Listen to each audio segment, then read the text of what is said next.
లాభ నష్టాలు profit loss అనే క్వశ్చన్ పేపర్స్లోకి వచ్చాం. దీంట్లో ఈరోజు ఫస్ట్ పేపరు. ఇందులో కూడా 50 బిట్స్ ఉంటాయి. అందులో ఫస్ట్ క్వశ్చన్ ఏముందో చూద్దాం. Profit loss. So profit loss అనేది పర్సంటేజ్ మీద డిపెండ్ అయి ఉంటుంది కాబట్టి పర్సంటేజ్ టాపిక్లో ప్రాబ్లమ్స్ మీరు చూస్తే ప్రాఫిట్ లాస్ ఈజీ అవుతుంది. ఓకే, ఫస్ట్ క్వశ్చన్ ఏమన్నాడు? What is the profit and loss percentage of a person who bought 15 pencils for ₹50 and sell 1 pencil for ₹3. ఒక వ్యక్తి 15 పెన్సిల్స్ను 50 రూపాయలకు కొని ఒక్కొక్క పెన్సిల్ని ₹3 చొప్పున అమ్మితే అతనికి లాభమా నష్టమా ఎంత శాతం? లాభమా నష్టమా ఎంత శాతం? లాభాన్ని నష్టాన్ని మనం ఎట్లా కనుక్కోవాలో చూద్దాం. ఓకే, సో ఇక్కడ కాస్ట్ ప్రైస్ అంటే కొన్న వెల. దీంట్లో ఉండేది cost price, selling price, loss, profit. Okay, cost price. Next ఇక్కడ నంబర్ ఆఫ్ ఆర్టికల్స్ సోల్డ్, అమ్మిన వస్తువుల సంఖ్య. So articles, number of articles sold. So మరి వస్తువుల సంఖ్యను ఇక్కడ తెలియజేస్తున్నాం, ఇక్కడేమో కొన్న వెలని తెలియజేస్తున్నాం. ముందుగా ఆయన ఏం చేశాడు చూడండి. 15 పెన్సిల్స్ని 50 రూపాయలకు కొన్నాడు కాబట్టి number of articles 15, cost price ₹50. Okay right. Next అతను అమ్మేటప్పుడు ఒక్కొక్క పెన్సిల్ని నంబర్ ఆఫ్ ఆర్టికల్స్ 1, ఒక్కొక్క పెన్సిల్ని ఎంతకు అమ్ముతున్నాడు అంటే ₹3కి అమ్ముతున్నాడు. ₹3కి అమ్ముతున్నాడు కాబట్టి అతనికి లాభమా నష్టమా అనేది తెలుసుకుందాం. Then cross మల్టిప్లైలో 50 1 = 50, 15 3 = 45. సో ఇక్కడ మనం గమనించాల్సింది ఏంటంటే వస్తువుల సంఖ్య 45 గాను కొన్న వెల 50 గాను వచ్చింది. సో ఎప్పుడైతే వస్తువుల సంఖ్య తక్కువగా ఉంటుందో ఇక్కడ కాస్ట్ ప్రైస్తో కంపేర్ చేస్తే నంబర్ ఆఫ్ ఆర్టికల్స్ అనేది తక్కువగా ఉంటే అతనికి లాస్.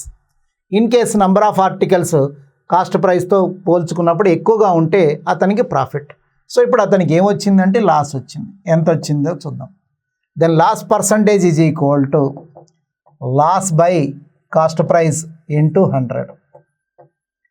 నష్ట శాతం ఈజ్ ఈక్వల్ టు నష్టము బై కొన్న వెల ఇంటూ 100. నష్ట శాతం ఈజ్ ఈక్వల్ టు నష్టము బై కొన్న వెల. సో నష్టం ఎంత? 50కి 45కి డిఫరెన్సే నష్టం. 50లో 45 తీసేస్తే 5 పార్ట్స్ లాస్. సో లాస్ ఎంత అంటే 5 పార్ట్స్.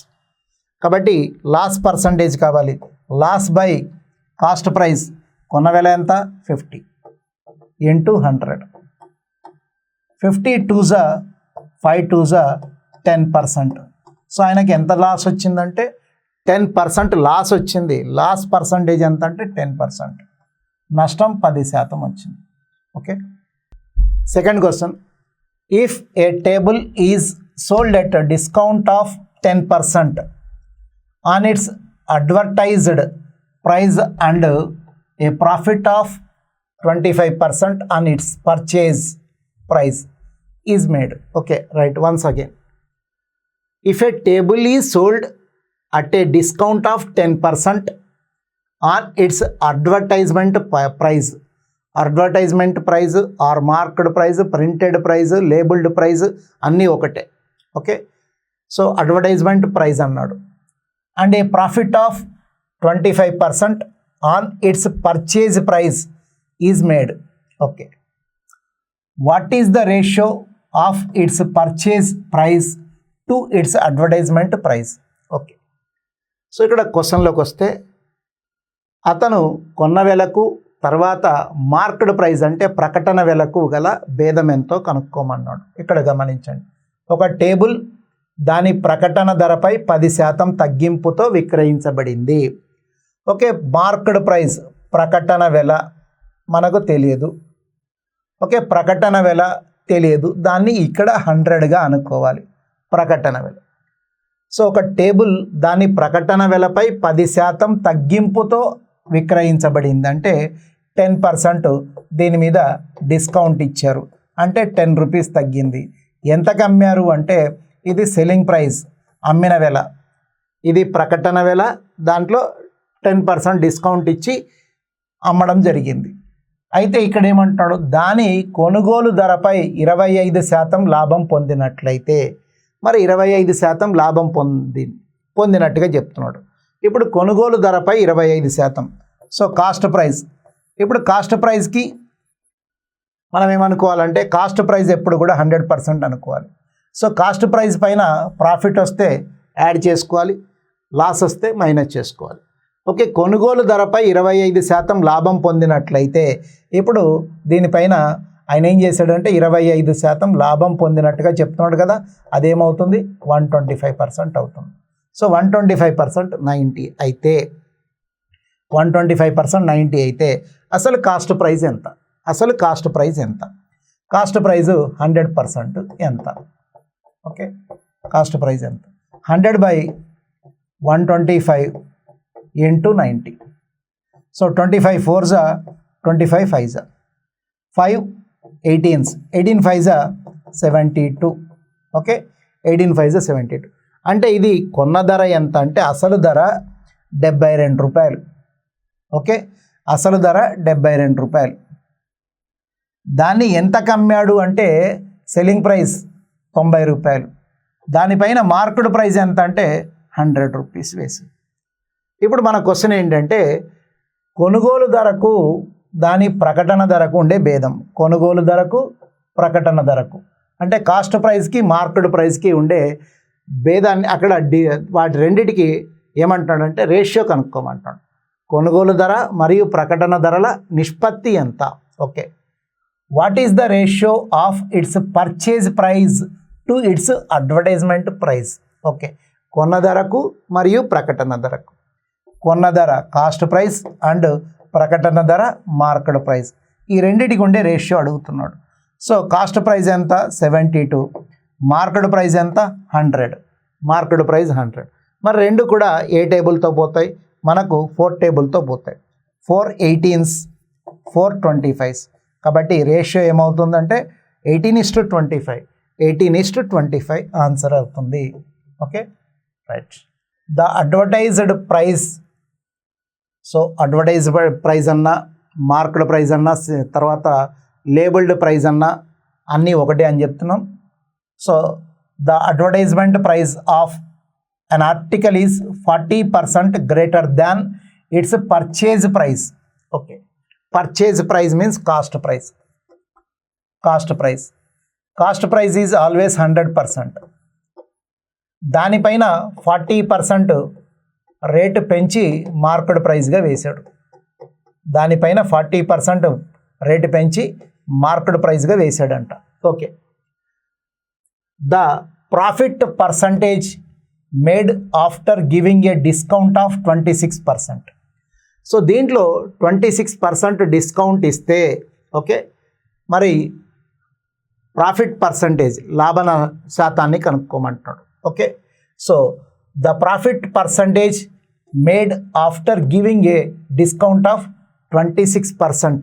ఓకే, సో ఒక వస్తువు ప్రకటిత వెల లేదా ప్రకటన వెల ఎంతంటే దాని కొన్న వెల కంటే 40% ఎక్కువగా ఉంది. దాని కొన్న వెల కంటే 40% ఎక్కువ ఉంది.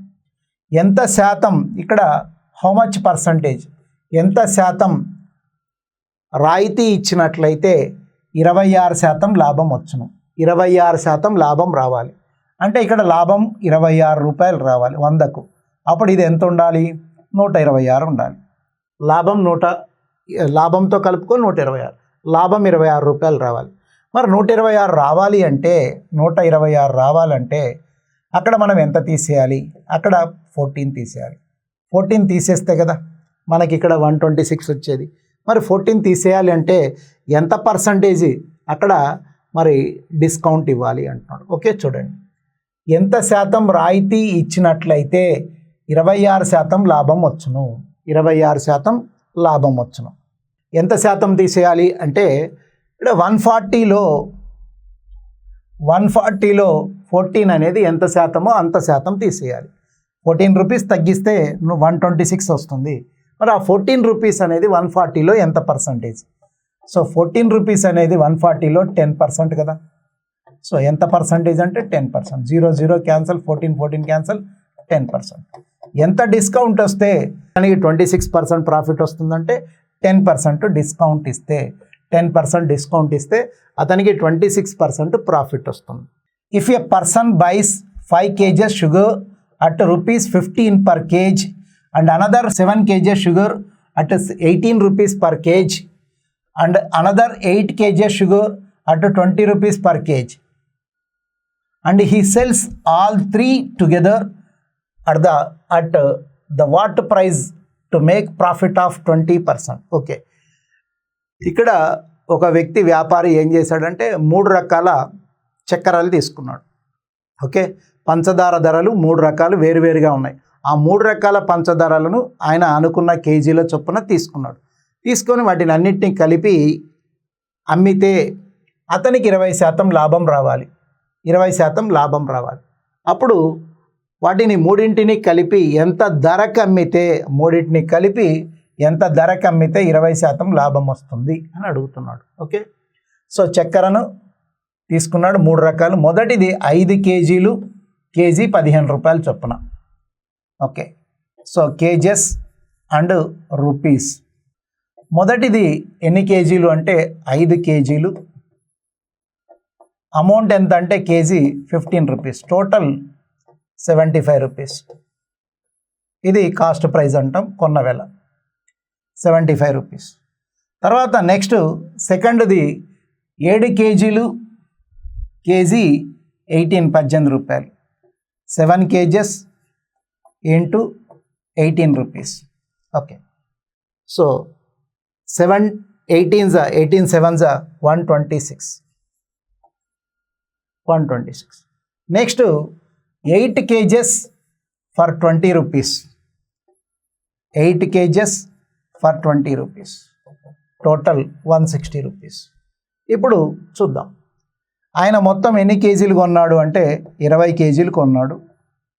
20 కేజీలు కొన్నప్పుడు ఎంత ధర పెట్టాడు అంటే 11, 1, 10, 16, 361 రూపాయలు. ఓకే, 20 కేజీలకు 361 రూపాయలు పెట్టాడు పెట్టుబడి. ఇప్పుడు ఇది ఆయనకు 100% వాల్యూ, కొన్న ధర కాబట్టి. దానిపైన 20% లాభం రావాలి. 20% లాభం రావాలి. అయితే 20% లాభం రావాలి అంటే 361 పైన 20% క్యాలిక్యులేట్ చేసుకోండి.